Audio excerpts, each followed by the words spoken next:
Former NASCAR driver, now analyst on NBC, Dale Earnhardt Jr. And joining us now, he filmed a new video series with Nicorette, encouraging family and fans and family to quit smoking. I didn't know that you smoked. Yeah. I was talking to Nate Ryan today, and it was sort of a secret, but a lot of people in the industry knew it, but nobody sort of outside that NASCAR bubble knew it, that I was a smoker. I smoked for 15 years.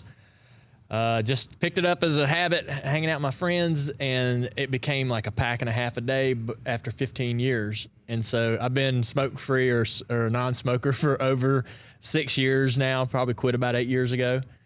I know. It's and so what did you do on race day?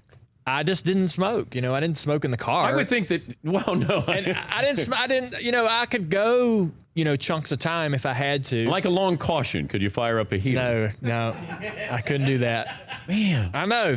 I would have never brought this to light had Nicorette not came to me and said, man, we've got a new product and we would like you to help us sort of tell the world about it. It's a coated ice mint lozenge and it's not a gum, and they want to introduce it to people that are trying to, quit. So I said, yeah, I want to help people. I'd love to help people. It sort of goes right along the lines of us writing that book about the concussions and trying to help people understand what to do in those situations. And I thought, well, great. Okay, if I can tell my story and it can help somebody quit or encourage somebody to quit. And we, like you say, we got family involved in our production and marketing for this, and we've got this taste test drive where I get in the car and take them around and drive them around, and we talk about my experiences, their experiences, and have them try the product, and hopefully if it gets one person to quit, I mean, that's sort of the cliche thing to say, but really if it helps one person, I'm so grateful that's not in my life right now, especially being a husband and a father. Trying to quit was impossible. I failed many, many times. But your wife knew you were smoking. And she hated it. I mean, of course she hated it. And we got to a point in our relationship where I was trying to quit several times, literally because she wanted me to, not because I wanted to. And finally she goes, look, man, are you ever going to get this to stop? Are you going to get this to stick? And I said, I'm not sure. I don't know if I'm ever going to be a non-smoker. And she goes, well, that's a deal breaker. And weirdly, you were a couple years in our relationship. And I was like, really? She's like, yeah, I think that might be a problem for me. And I said, okay, I'm going to. She's too good looking to not, She's amazing. She's the best thing that ever happened to me. So I said, all right, I'm giving it another shot. And I had more conviction. But had I had a product like this back then, it would have made that journey way easier. But so, you have to be open to change, though. You have to be willing to do it. Yeah, you got to want it. Because if you go kicking and screaming. Yeah, you got to want it. Yeah. Did you bring me some Nicorette? Like, what'd you bring me? What's in the box there? Oh, well, I'm a huge fan of yours. You know that. Yeah. And I look up to you, and especially becoming a new broadcaster. And I heard about the news, and I'm excited to celebrate that with you. So I brought you this cake. Dale Jr. got me a cake, and it says, congratulations on the Emmy. Everybody, give it up for Dan. That's the biggest deal ever. Isn't that? Isn't that awesome? Oh, we didn't win. Oh. Yeah, we didn't win the Emmy, but I haven't been on social media. I thought you won. No, we lost, but boy, that is really nice. Congratulations on almost. Can we get almost like so Junior had somebody write congrats on winning Emmy. Yeah. I'm sorry. That's awkward. You know what's you can't really change the writing once it's on the cake, so it's like maybe. Well, you still got a cake out of the deal. I did. Can you return this? Why would you? It's cake. You know what? Let's keep this for next year. There you go. We'll freeze this for next year. You've won awards before. A few, yeah. I've had a couple awards. Can we get the cake away from here? Because I'm afraid it's going to be in my face in a minute. No, I would never. Have you ever had somebody throw a cake in your face?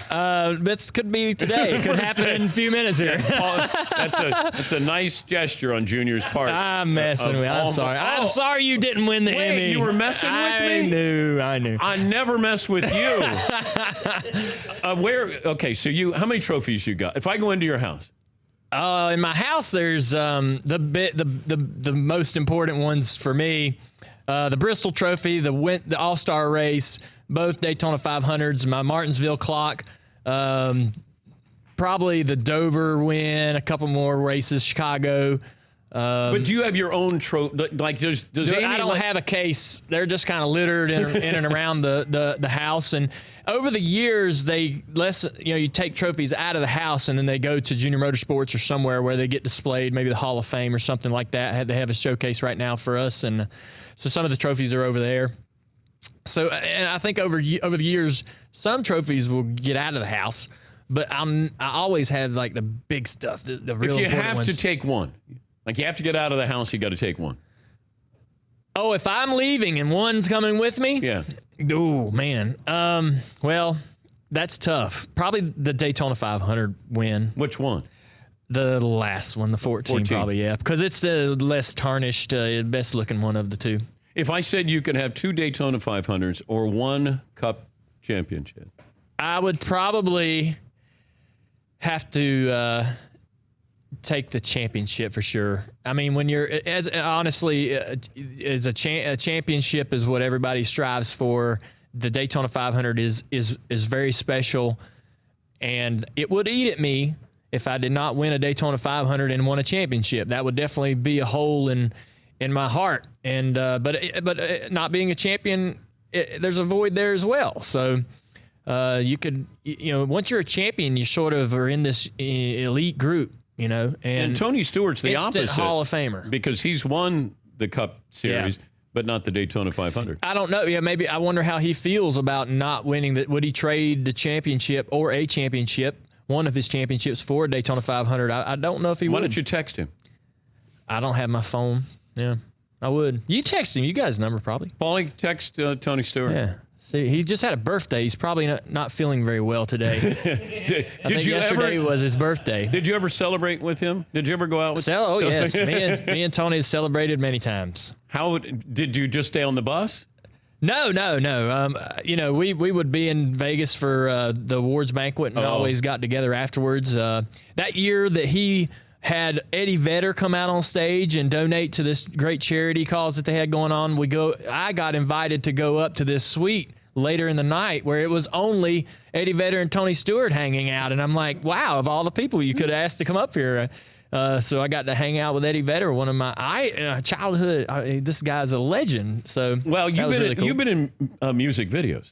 I have. I've been in a handful. I didn't know that. Yeah, you got that information right there? I think I do somewhere.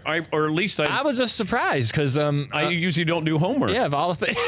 Okay, you were in a Nickelback one. I was, and I know I Want to Be a Rock Star, I think was the name of that, and I do not regret that at all. I mean, that was a lot of fun, and if you look at that video, there are a lot of other people in that video that were also Don't get defensive. Don't get defensive. They were Junior. Equally as excited to be in it as I was. And it's a great song. I still like the song. Jay-Z? Yeah, that was incredible. We got me and Danica Patrick were both in that video. I was racing at New Hampshire on Sunday. They said, we want you to be in this Jay-Z video. No problem. Where we got to go? Monaco. Okay, that's it. That's okay. When do we got to go? Right after the race. So we got on the plane. I ran this race, got on the plane, flew straight to Monaco, 8 hours, didn't sleep, got up, pounding coffee. We filmed all day long with Jay-Z. Great guy. As soon as I walk up, I'm in Monaco, right? Never been to Monaco. Never been to Europe. I'm standing there in Monaco. I see Jay-Z leaning on this sort of bench on the sidewalk. So I'm like, all right, I'm going to go over and introduce myself to Jay-Z. Here it goes. So I'm thinking about it. I'm walking over there. And as I'm walking over there, I see Beyonce. And she's walking towards Jay-Z. And I'm walking towards Jay-Z. And I'm like, okay, if I'm going to turn around, now's the time. This is too much. It's like my head was exploding. I had the confidence to meet Jay-Z, but I don't know if I have the confidence to meet them both at the same time. And so I get there, and Jay-Z, I'm like, hey, Jay-Z, I'm Dale. He's like, oh, thanks for coming. So glad you came all this way. And she walks up, and she's so nice. So I meet Beyonce right there. It's awesome. Later that night, I know this is a long story, but later that night, we go to dinner. We're done filming. We go to dinner. They invited us to have dinner with them. We're sitting at this big round table. Jay-Z and Beyonce's not there yet. We're in this great restaurant. All of a sudden, the roof starts opening up, like a big, giant stadium dome roof kind of opens. This roof's opening up, and it's stars. We're in Monaco, stars, roof's open. And Jay-Z and Beyonce walk in, sit down, roof closes. They opened the roof for their entrance, and they probably had no idea that was going on, but I was like, wow, man, this is so cool. Did you think you were famous until you met them? Oh, I have they are on a totally different level of fame. And so anyways, we sat there and we had beers, we ate, we talked like we were sitting on the front porch of my house. It was the best conversation. They are the most down to earth. But what did he want to talk about? We family. Okay. Yeah, so not racing. No, we just talked about our crazy uncles and whatever. Just normal conversation. It was just as we had known each other for before. It's like we'd met before. And Beyonce was so nice. I couldn't believe. I mean, they say don't meet your heroes. And so when you get the opportunity because to you'll meet, get them a cake that says congrats on the Emmys. That's right. You'll upset them. Yeah. But I was so thankful to had that opportunity because they were so down to earth and they're icons. They're awesome. You're doing pace car at Indy 500? I am. Yeah. Who was going to do that? Who was it? Roker. Al Roker. Al was going to do it. All right. So apparently something happened with his schedule where he couldn't do it. And they called me. I'm going to be there anyways for NBC to work. I've never been in the Indy 500, and they're like, "Hey, would you mind driving the pace car?" And I thought, man, I'd love to fill in for Al Roker, and as long as the IndyCar guys are okay with it, right? Because this is their playground, this is their world. Oh, they reached out to you on Twitter. Well, they did, and that was very nice. Yeah. And I would never want to disrespect those guys, and I was so grateful that they were happy with it and were okay with it because it's a real honor. This is a big, huge event for those guys, and I know motorsports, and I know how big this is, and I know how, and it's a bucket list item. I don't want to, something you can't turn down when you get those opportunities. How would you have done if you got one of those cars? Oh, I don't know. I hate to be. You had no interest in that? Of course, very curious. Always curious about any kind of race car and what they drive like and feel like. But I hate to assume that I would get in there and be great. I wouldn't never assume that it's easy or it would come so natural. But Stewart was able to do Stewart was an IndyCar driver first. Okay. In a sense. But is it easier to go to NASCAR? I don't know. I would say that their cars are just a completely different discipline, and it's not something you just jump in and be great at. It's something like anything else, golf or whatever. You have to do all the time. When I talk to Kyle, I've never asked Kyle this, but Casey Kane, Kyle Larson, all those guys that run sprint cars, they can't just go and run the biggest race of the year and be great. They have to run for months to sort of condition themselves and understand what's going on in the sport to be good, and to be good when that elite race comes through. So, it's not something you can just hop in and, I'm a race car driver. I run NASCAR. I'm going to go run the Indy 500 and win. Or even run in the top 10. I mean, that shows you what kind of driver Kurt Busch is. Excellent race car driver. There's only a few guys that can go like Mario Andretti, Tony Stewart, even Kurt Busch, that can hop from different disciplines and be great at it. Not all of us can do that. I wouldn't assume that I could do that. What's the best thing you do as a parent? I don't know. I don't know. I think I'm pretty good at it. Do you read stories? You changing diapers? Like what do you do well? I be her buddy. I'm her friend. Like mom's got to keep things in line. Mom's got to keep her doing right from wrong. Mom's got to be stern. And I get to go in there and just be her buddy and play. And I don't have the hard job. I have the easy. Can you discipline her? Yeah.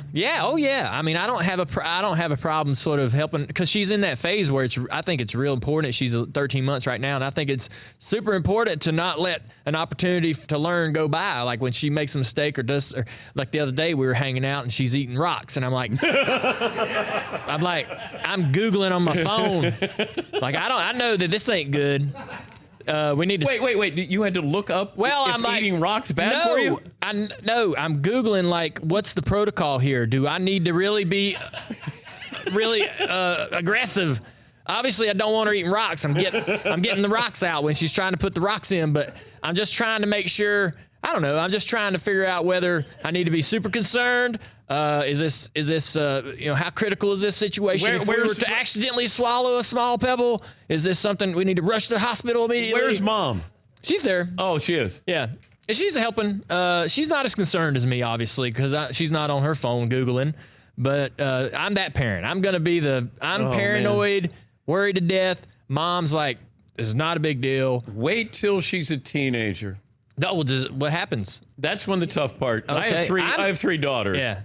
And that's when, you know what, the best thing you can do is have a relationship where she knows she can always talk to you. Yeah. And it sounds simple, but it's the best thing I ever did with my daughters is they talk to you about everything.